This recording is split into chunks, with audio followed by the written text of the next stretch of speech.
Cinema സമരത്തിന് പിന്തുണ നൽകേണ്ടതില്ലെന്ന് അമ്മ സംഘടന കൊച്ചിയിൽ നടന്ന യോഗത്തിലാണ് തീരുമാനം. വേതന പ്രശ്നത്തിലും സമവായ ചർച്ച യോഗത്തിൽ നടന്നു. ഇതിൻ്റെ വിവരങ്ങളുമായി ഉമേഷ് ചേരുന്നു. ഉമേഷ്, പുതിയ പ്രതിസന്ധി നിർമ്മാതാക്കന്മാരും നടന്മാരും ഒക്കെ തമ്മിൽ രൂപപ്പെട്ട ഒരു പുതിയ പ്രതിസന്ധി ഉണ്ട് സിനിമയിൽ. അതിൽ ഉള്ള അമ്മ സംഘടനയുടെ നിലപാടാണ്. എന്തൊക്കെയാണ് അമ്മ അറിയിച്ചത്? അജിംഷാദ്, ഈ താരസംഘടന അമ്മ ഒരു അടിയന്തര യോഗം വിളിച്ചു ചേർക്കുകയായിരുന്നു.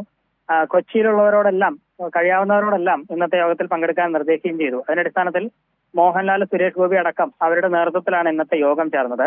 ഈ യോഗത്തിലെടുത്ത പ്രധാനപ്പെട്ട ഒരു തീരുമാനം എന്ന് പറയുന്നത്, സിനിമാ സമരം ജൂൺ 1 മുതൽ സിനിമാ സമരം നടത്താനായി നിർമ്മാതാക്കളുടെ സംഘടന തീരുമാനിച്ചിരുന്നു. എന്നാൽ ആ സമരത്തിന് പിന്തുണ നൽകേണ്ടതില്ല എന്നുള്ളതാണ് ഇപ്പോൾ താരസംഘടന തീരുമാനിച്ചിരിക്കുന്നത്. അത് അവർ ഏകകണ്ഠമായി അത്തരത്തിലൊരു തീരുമാനം എടുത്തിട്ടുണ്ട്. അതാണ് ഒരു പ്രധാനമായ ഒരു തീരുമാനമായി കൈക്കൊണ്ടത്. മറ്റു വിഷയങ്ങളെല്ലാം സംഘടനാ തലത്തിൽ ചർച്ച ചെയ്യാനാണ് തീരുമാനിച്ചിരിക്കുന്നത്. അതായത് താരങ്ങളുടെ പ്രതിഫലം, വലിയ പ്രതിഫലം വാങ്ങുന്നതാണ് ഈ നിർമ്മാണ പ്രതിസന്ധി ഉണ്ടാക്കുന്നത്. അതുകൊണ്ട് അത് കുറയ്ക്കുക തന്നെ വേണം എന്നുള്ള രീതിയിൽ നിർമ്മാതാക്കൾ ചൂണ്ടിക്കാട്ടിയിരുന്നു.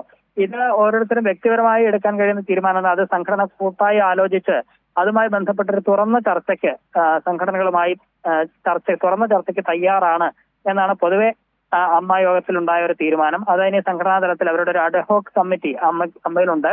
ആ അഡ്ഹോക് കമ്മിറ്റി അതുമായി ബന്ധപ്പെട്ടൊരു തീരുമാനം കൈക്കൊണ്ട് ഇവരും നിർമ്മാതാക്കളുമായി ചർച്ച നടത്തുന്ന തീരുമാനം പിന്നീട് ഉണ്ടാകും എന്നുള്ളതാണ് അറിയിച്ചിരിക്കുന്നത്.